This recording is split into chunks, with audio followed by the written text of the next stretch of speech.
กำหนดมาผ่านวันเวลามาจนตอนนี้เอามาตัดสินสงครามที่มันยืดยาวเจ้างามเหลือเกินโอ้แม่ดอกฟ้า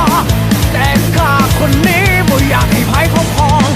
หนึ่งเดียวเท่านั้นที่จะเป็นเจ้าของ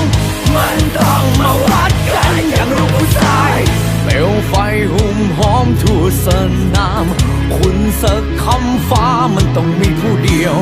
ด้วยเกียรติศักดิ์ศรีที่มีเข้ามาสู้ให้มันทั่วไปตายเป็นตายก็ยอมมาลองวัดกันไปเพื่อตกเลือดไหลคอยก็พร้อมเข้าไปด้วยทุกอย่างที่มีลุยเข้าไปจังๆสู้สักครั้งนี้มีน้ำลองวุ่น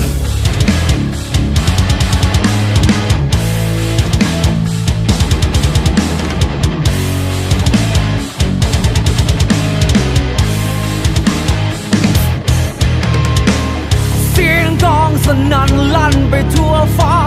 หมู่ดวงดาราเป็นสักขีพยานจะเอ่ยว่าจะศักดิ์ของข้านี้สตรีผู้นี้ต้องเป็นของข้าผู้เดียวหัวใจของข้าแข็งกว่าเหล็กไหลเปลวไฟที่ฮ้อนแผดเผาได้ทุกอย่างวิญญาณของข้ามันบ่เคยสะท้านจบดาบขึ้นฟ้าแล้วมาวัดกันต่อไปเปลวไฟหุ่มหอมทั่วสนามคุณสักคำฟ้ามันต้องมีผู้เดียวด้วยเกียรติศักดิ์ศรีที่มีเข้ามาสู้ให้มันถูกไปตายเป็นตายก็ยอมมาลองวัดกันไป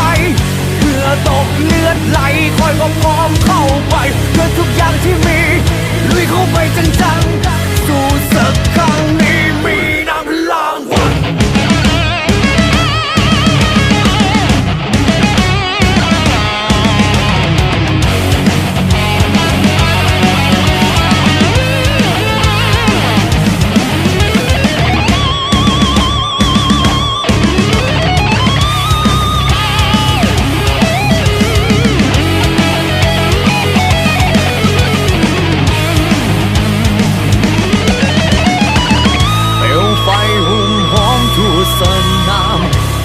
สักคำฟ้ามันต้องมีผู้เดียว